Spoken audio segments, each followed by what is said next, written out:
Hello friends. आज हम जिस विषय पर चर्चा करने वाले हैं वो क्लास 10th की NCERT chapter 5th history subject के बारे में है। आज हम देखेंगे कि प्रिंटिंग कल्चर और आधुनिक दुनिया जो चैप्टर 5 है वो उसमें से एक टॉपिक आता है कि जैसे प्रिंटिंग प्रेस का इवॉल्व होता है वो यूरोप में तो क्रांति लाती ही है, जैसे फ्रेंच रेवोल्यूशन हुआ या वहाँ पे कैसे कैसे प्रिंटिंग कल्चर ने वहाँ के धर्म सुधार आंदोलन, छपाई, सेंसरशिप का काम, फ्रांसीसी क्रांति या डिफरेंट फिलोसफर हुए। जैसे मेरी अगर वुमेन राइट्स की बात करें तो मेरी वॉल्सटोनोक्रॉफ्ट की बात के बहुत सारे लेख आते हैं, या पॉलिटिकल में रूसो आते हैं, वॉल्टेयर आते हैं। तो उन्होंने जो पॉलिटिकल डिबेट वेस्ट में किया, फ्रांस में किया, उसको लेकर कैसे लोग जागरूक हुए और उससे लोग पहली चीज़ जागरूक हुए, तो उसके बाद उन्होंने कैसे वो कल्चर डेवलप किया कि कैसे रीडिंग हैबिट लोगों में आई, लोग कैसे जो मतलब प्रिंटिंग प्रेस ने क्या किया कि एक नया इवेल्युएशन नए मार्सिये बेहतरीन फिलोसफर है, थिंकर है, कहता है कि छापखाना प्रगति का सबसे बड़ा औजार मानता है छापखाने को। मतलब अगर हिस्टोरिकल डेवलपमेंट की जाए मानव इतिहास में, तो जो जैसे एक पहला स्टेप आता है कि जब एंशियंट टाइम में जब फायर का खोज हुआ, वो पहला स्टेप है। लेकिन मार्सिये कहता है कि जो प्रिंटिंग प्रेस है उससे बड़ा भी खोज है, क्योंकि ये इंटेलेक्चुअल जो थिंकिंग है वो सिर्फ चर्चा करने वालों के बीच में नहीं तक सीमित नहीं रहा। वो क्या किया, उसने एक जो ग्लोबल बाउंड्री थी, एक जो पार्टिकुलर बाउंड्री थी, उस थिंकिंग को, जो भी हमारे फ्रीडम है या राइट्स है, कैसे चर्च कैप्चर कर रहा है पीपल्स के राइट्स को कर्टेल करने का प्रयास कर रहा है डिफरेंट आइडियोलॉजी से, उसको इस डिबेट चल रही है इंटेलेक्चुअल के बीच में, कैसे साइंस एंड टेक इवॉल्व की थॉट्स कैसे इवॉल्व हुए, और वो लोगों के बीच, इंटेलेक्ट के बीच डिबेट हुआ, वो लोगों के बीच कैसे आया, एक डिबेट का हिस्सा बना कि हम उसको कैसे एक्सपेंशन कर सकते हैं। उसमें सबसे बड़ा जो औजार के रूप में आता है वो प्रिंटिंग प्रेस के इवैल्यूएशन के बाद भी संभव हो पाया। तो जो वेस्ट में डिबेट बढ़ी कि कैसे कि एक व्यक्ति जो है, हालांकि अगर हम देखेंगे तो एज ए ह्यूमन सेंट्रिक जो वेस्ट की नेशनलिज्म का कॉन्सेप्ट है या राइट्स का कॉन्सेप्ट है, वो एट द स्टार्टिंग लेवल से सभी के लिए नहीं था। एक यूनिवर्सल हुड की जो कॉन्सेप्ट है, वो जो एक पार्टिकुलर सोवरेंटी, टेरिटोरियल सोवरेंटी में जो लोग रह रहे हैं, उनके सिटीजनशिप राइट्स की बात हो, या हेल्थ की बात हो, या एजुकेशन की बात हो, या पॉलिटिकल राइट की बात हो, तो वो सबके लिए नहीं था।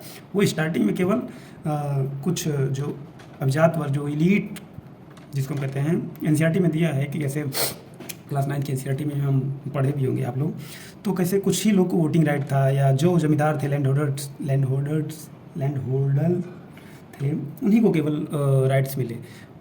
लेकिन समय के साथ सोवरेंटी का कंसेप्ट आया, वहाँ पे संप्रभुता को यूरोप में संप्रभुता को कैसे राष्ट्रीयकरण हुआ, वो कहीं ना कहीं उसमें जो सबसे अहम योगदान है वो प्रिंटिंग प्रेस का है।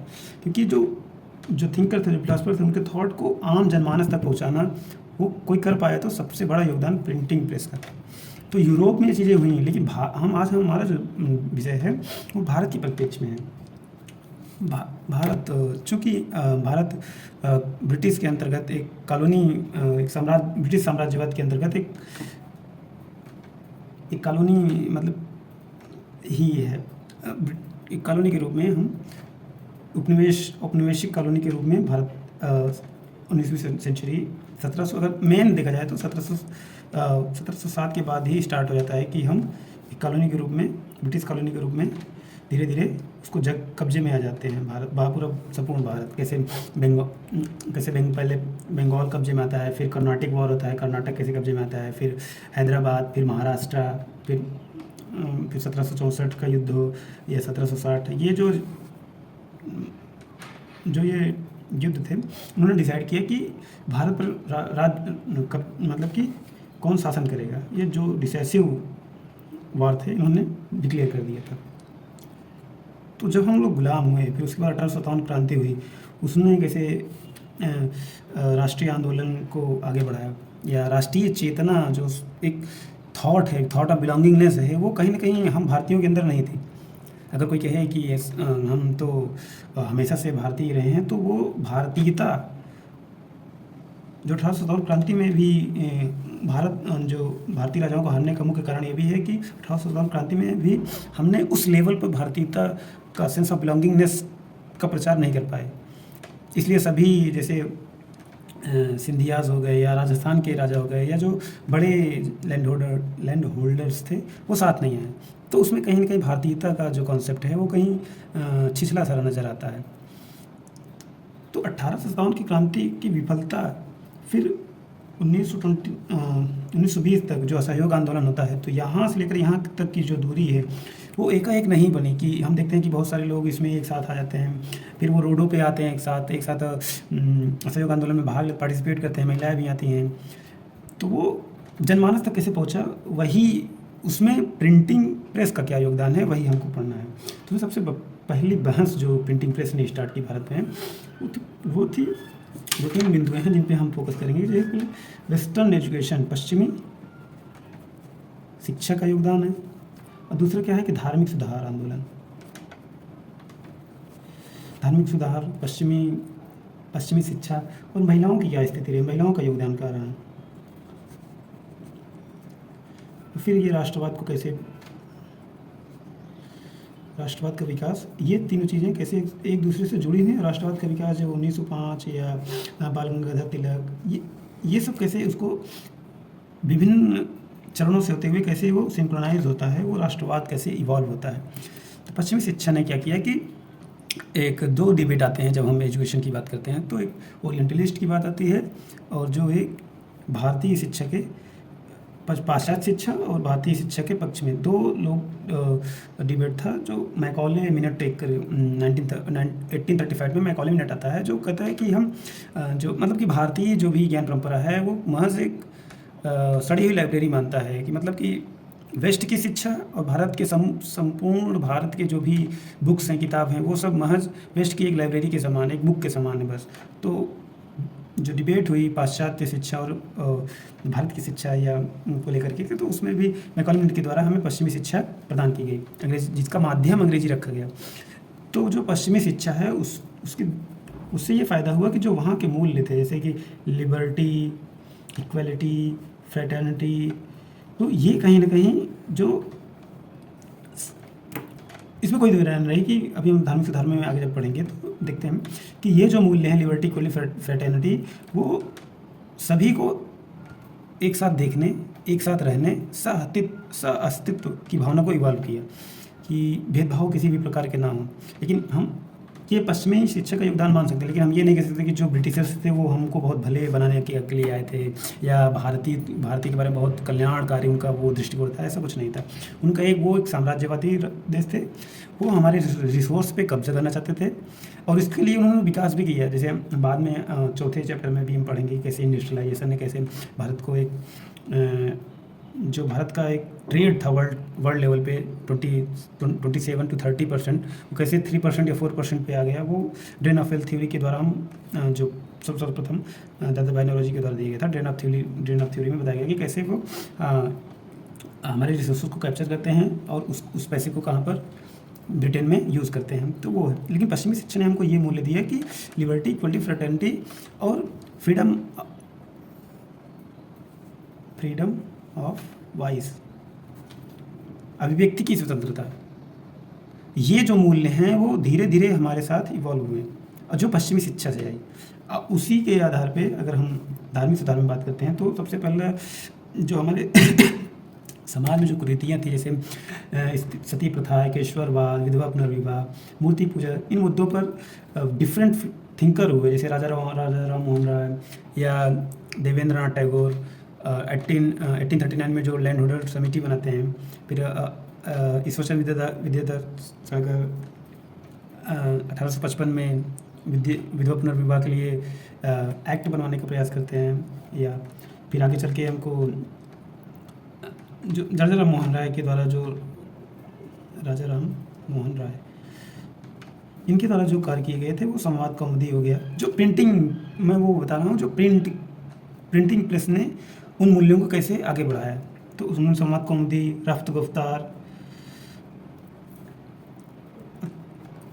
रफ्त गुफ्तार या एक गिफ्ट ऑफ मोनोथिज्म जिसको कहते हैं कि एकेश्वरवाद,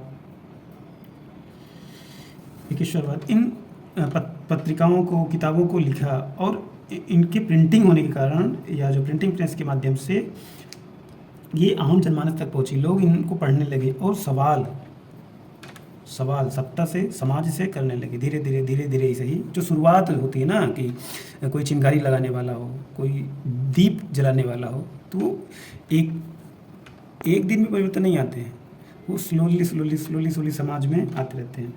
तो जो स्टीरियोटाइप, जो एक स्ट्रक्चर बना हुआ था सोसाइटी का या धर्म का, उसको कैसे ये तोड़ता है। सती प्रथा थी, विधवा पुनर्वाद, हम सभी जानते हैं 1829 में सती प्रथा को बैन कराया था राजा राम मोहन राय ने, विलियम बेंटिंग के साथ के योगदान से कहीं न कहीं।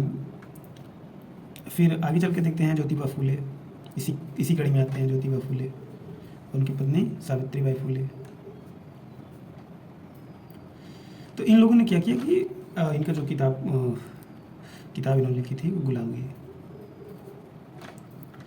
इन लोगों ने क्या किया कि अपने विचार को इन किताबों के माध्यम से समाज से और धर्म से सवाल करने लगी। अगर कोई चीज़ बनी हुई है, कोई स्ट्रक्चर बना हुआ है, तो उस स्ट्रक्चर में क्या समानता है, क्या वो स्ट्रक्चर समाज के सभी वर्गों के लिए फ़ायदेमंद है, सभी को एक समान मानता है। जैसे ज्योतिबा फुले का जो मुख्य कार्य था वो पहली बार महिला शिक्षा, पहले विधवाओं का मुंडन करा दिया जाता था, तो उसके विरोध में भी इन्होंने काफ़ी कार्य किए थे। मुंडन पर रोक और पुनर्विवाह। हालांकि इन सब जैसे मुंबई में कौन धर्म सुधारक थे, देखिए मैं नाम भूल रहा हूँ, शास्त्री करके थे, और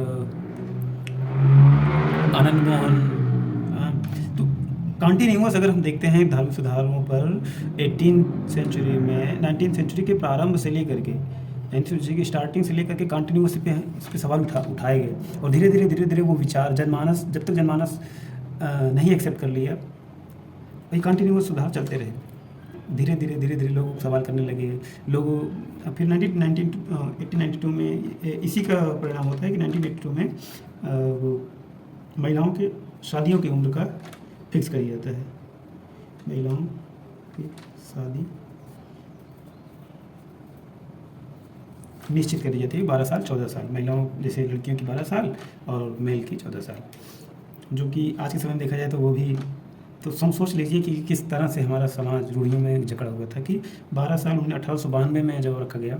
फिर सादा एक्ट आता है 1929 में, जिसको उसको आगे किया जाता है, आई थिंक 16 साल किया जाता है, अभी 18 साल है। तो समाज एकाएक कोई ढांचा नहीं है कि एक ढांचा बन गया और कोई उस ढांचे को तोड़ नहीं सकता। समय लगता है उस ढांचे को तोड़ने में। जब राजा राम मोहन राय ने स्टार्ट किया था तो सबसे पहला केस उनकी माँ ने उनके खिलाफ किया था। तो ये बताता है कि कैसे धार्मिक सुधार और इनके विचारों को लोगों तक पहुँचाने में जो प्रिंटिंग प्रेस का महत्व है वो अद्वितीय है। अब महिलाओं का योगदान अगर हम बात करें तो सबसे जो पंडिता रमाबाई का नाम आता है, सावित्रीबाई फुले का तो मैंने पहले बता दिया। पंडिता रमाबाई, जो इनके थॉट्स थे, वो इन्होंने लिखा था कि जो हम डिस्क्रिमिनेशन महिलाओं के बारे में कह रहे हैं, वो महज सबसे पहले इन्होंने लिखा कि इन्होंने शारदा सदन का स्थापना की, योगदान पर बात कर दे रहा हूँ, शारदा सदन की स्थापना की। फिर और एक महिला संघ बनाया, women conference, all India 1916 all India women conference. हालांकि लास्ट में इन्होंने हिंदू धर्म छोड़ करके क्रिश्चियन को अपना लिया था। तो लेकिन इनका जो काउंटर था पहला, जो हाई कास्ट वुमेन को लेकर के था कि महिलाओं की स्थिति, इवन उच्च जो सो कॉल्ड कहा जाता है कि उच्च जात की जो महिलाएं हैं उनका क्या स्थान है ऐसा नहीं है कि जो सवर्ण समाज में जन्म ली हुई महिलाएं जो हैं उनका भी कोई बहुत अच्छा स्थान था समाज में। नहीं, हर एक स्तर पर हर एक स्तर पर समाज के हर एक वर्ग का स्तर अलग अलग था, एक समान नहीं था। इसको कहते हैं कि मतलब सभी स्तर पर समाज में सभी लोगों का जो कंडीशन था वो अलग अलग था। शोषण यहाँ भी होता था महिलाओं के साथ, बाकी जो वंचित वर्ग था वहाँ एज़ कम्पेयर टू सवर्ण या उच्च जातियों की महिलाओं की अपेक्षा वहाँ शोषण ज़्यादा था। तो इन्होंने पहला सोसाइटी पे हमला किया था कि जो what is condition of high cast women, discrimination कैसे है, कैसे उच्च वर्ग की महिलाओं के साथ हो रहे अन्याय भेदभाव को जागरूक किया। शाबनीशिनी की कैलाश बासनी का जो कैलाश बासनी एनसीईआरटी में है, कैलाश बासनी, इन्होंने अपने जो जीवन में देखा उसको, घरेलू महिला के जीवन को के बारे में, जो डोमेस्टिक वुमेन हैं उनके थॉट्स को उनके बारे में बताया कि कैसे उनके साथ वायलेंस हो रहे हैं या कौन किस किस स्तर पे वायलेंस किए जा रहे हैं। कि मतलब महिला का कॉन्शियसनेस था ही नहीं। एक जो कॉन्सेप्ट होता है ना कि we are a women, I am a women, वो कॉन्सेप्ट ही बचता ही नहीं है एट द एंड जा करके। तो वो इन्होंने कैलाश बासनी जी ने बताया कि जो सेल्फ का नोशन है वो महिलाओं में है ही नहीं। वो एक गुलाम है, वो एक पार्टिकुलर स्ट्रक्चर को फॉलो करती आ रही हैं और उनके साथ जो स्ट्रक्चर बना है वो वैसे इनको डे बाय डे उनकी कंडीशन उनको एज ए ह्यूमन ट्रीट ही नहीं कर रहा है। उनके साथ जो शोषण कर रहा है वो उसको उजागर करने का प्रयास करती हैं। और इसी कड़ी में एक और एनसीईआरटी में नाम है, देखिए मैं रस सुंदरी नाम करके है, रस सुंदरी, ये वेस्ट बंगाल की हैं। इन्होंने ये बताती हैं कैसे मेरी शादी हुई, फिर मैंने किसी से छुप छुप के पढ़ना स्टार्ट किया, रसोई में भी। तो इन्होंने, ये पहली भारत की महिलाएं हैं जो इन्होंने बांग्ला में अपना हमारा जीवन, अपना आत्मकथा लिखा है, आत्मकथा लिखी 1876 आई थिंक 1874 या 76, I am so confuse, sorry, मैं चेक कर लूँगी इसको। तो उन्होंने एक, तो ये जो जनमानस की चेतना है वो महिलाओं उसमें जो प्रेस है वो महिलाओं के विचारों को कैसे आगे बढ़ाता है, पश्चिमी शिक्षा कैसे, प्रेस के द्वारा पश्चिमी शिक्षा कैसे आगे बढ़ती है और धार्मिक सुधार कैसे आगे बढ़ते हैं। लास्ट जो मैं चर्चा करने वाला था वो राष्ट्रवाद का विकास। इसके बारे में कहें तो राष्ट्रवाद के विकास में अगर दो चीज़ें हैं।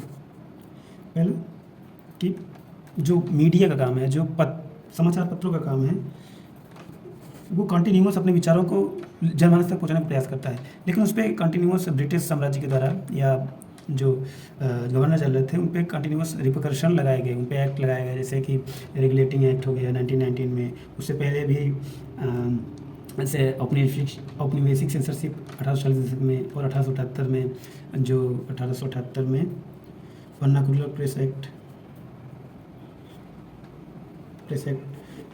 Rule act. तो ये कहीं ना कहीं ये थोपे गए ब्रिटिश के द्वारा कि जो विचार लोगों तक पहुंच रहे हैं उसको कैसे रोका जाए, कहीं, क्योंकि वो ब्रिटिश साम्राज्य के लिए कहीं ना कहीं वो हानिकारक थे। इसके बावजूद भी स्थानीय भाषा के प्रेस की तेज़ी से विकास हुआ। जैसे हम देख सकते हैं कि सुधा, केसरी और तिलक जी द्वारा कौन से एक स्थानीय भाषा में था, केसरी जो मराठी में था। ये जो समाचार पत्र या पत्रिकाएं थी, ये क्या करते थे कि जो जो लेखक थे अपने विचारों को लिखते थे इनके द्वारा लोग जो दूर बैठे हैं, जो उनके पास नहीं है या जो उनसे डायरेक्ट संपर्क नहीं है, लेकिन उनको विचारों से ओतप्रोत करके एक जो सेंस ऑफ बिलोंगिंगनेस है, जो समझता है कि हम इस क्षेत्र के निवासी हैं या अमुक क्षेत्र के निवासी हैं, तो मेरा पड़ोसी जो है वो भी मेरा दोस्त हुआ है, या हम अपने राष्ट्र के लिए या अपने समाज के लिए क्या कर सकते हैं। तो ये जो विचार होता है सेंस ऑफ बिलोंगिंगनेस को, ये आगे बढ़ाता है। तिलक जी ने केसरी के द्वारा कैसे बताते थे कि कैसे औपनिवेशिक शासन हमारे साथ को जो भेदभाव कर रहा है, किस प्रकार से वो उनके किस शासन को बढ़ाते थे, मतलब बताते थे कि लोगों के द्वारा कैसे अली आपने सुना होगा अलीपुर बम-कांड 1908। तो इसके बारे में भी बताते हैं कैसे ब्रिटिश ने उसको सप्रेस करने का प्रयास किया, तो इसके लिए इनको राजद्रोह का मुकदमा भी लगा, फिर इनको केस भी हुई। तो कहीं न कहीं जो एक भावना थी राष्ट्रवाद का, धीरे-धीरे जब ये लोग जानते हैं कि इनको तिलक जी को पे केस भी हो गया, तो वो और भी वो जो एकता की भावना है वो और भी मजबूत होती है। फिर गांधी जी के द्वारा चलाए गए जैसे हिंद स्वराज हो गया, है ना? हिंद स्वराज, ये स्वदेशी आंदोलन में जैसे था सुधा तो बताया 1905 में, ये स्वदेशी आंदोलन में बढ़ चढ़ कर भाग लेता है। फिर दूसरा था वंदे मातरम, ये सब पत्रिकाएँ हैं। युगांतर, अमृत बाज़ार ने तो 1978 में जब इस पे वर्नाकुलर प्रेस एक्ट लगा था तो रातों रात अपना नाम चेंज कर लिया था तो अमृत बाज़ार पत्रिका। तो ये लोग क्या किए कि कंटिन्यूअस जो स्वदेशी मूवमेंट था 1905 का, उसके विचार को कैसे आम जनमानस तक पहुँचाया जाए, ये इन पत्रिकाओं का अहम योगदान रहा। फिर और ये सब पत्रिकाएँ प्रेस का अहम योगदान हम देख ही सकते हैं। तो यही सब है जो स्वदेशी आंदोलन या सहयोग आंदोलन, यहाँ तक जो इतना मजबूत होता है आंदोलन, उनमें अहम योगदान देखने के हम लोग पाते हैं। Thank you. आज की क्लास में इतना ही। आगे हम पढ़ेंगे गांधी जी का सहयोग आंदोलन, फिर कैसे कांग्रेस में विभाजन होता है 1923 का, फिर 1929 में कैसे फिर एकता आती है। तो वो चीज़ें बहुत इंटरेस्टिंग है। हालांकि कांग्रेस 1907 में स्प्लिट होता है, फिर 1916 में एक साथ आते हैं, फिर 1923 में जैसे प्रो-चेंजर और विभाजन रहता है। प्रो-चेंजर में कुछ लोग मतलब कि चेंज परिवर्तन चाहते थे, कुछ लोग इलेक्शन लड़ना चाहते थे। फिर बीच में कहानियाँ हैं क्रांतिकारियों की, चाहे भगत सिंह हो, या सुखदेव, या राजगुरु, या चंद्रशेखर।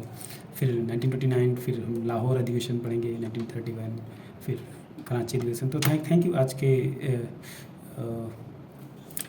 इस क्लास में I will try in this class कि कैसे प्रिंटिंग प्रेस ने भारत में राष्ट्रवाद का जो कॉन्सेप्ट है उसको कैसे इवॉल्व किया। और वह भारत का राष्ट्रवाद सिर्फ राजनीतिक राष्ट्रवाद नहीं था, हमको ये भी समझना पड़ेगा कि वो एक सामाजिक सुधारों से, सामाजिक और धार्मिक सुधारों से होकर विकसित हुआ है।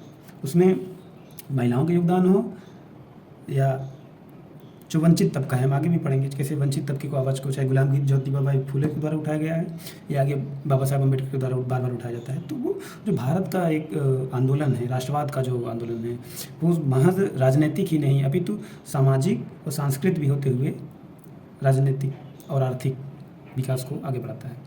Thank you.